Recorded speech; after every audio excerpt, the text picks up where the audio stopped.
una bona pregunta. Sí. Tinc alguns amics que fumen o fumaven, llavors clar, em diuen els meus pares, aquests tals amics fumen, i jo dic, bueno, sí, no diguis a ningú, però sí que fumen.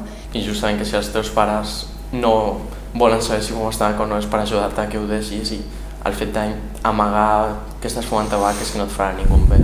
Diuen, no, jo no fumo, però potser sí que fumen, amagades. Clar, perquè si tu agafes un cigarro és impossible que se n'adoni el pare, a no ser que els tingui comptats. Sí, crec que la majoria de gent que fuma no li diu als seus pares. Bueno, sí, de gent jove que fuma. Fumar con tus padres es un poquito raro. El meu pare, bueno, ell fumava quan era molt jove i jo encara no havia nascut.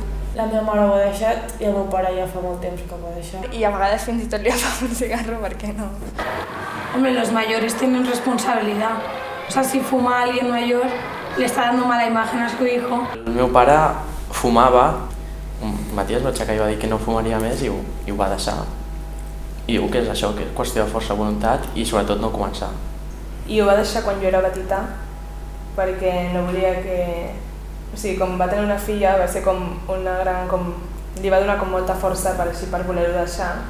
La meva àvia sí que fuma bastant i amb ella he parlat, però només em diu coses com no fumis mai perquè és el més dolent que pots fer en la teva vida.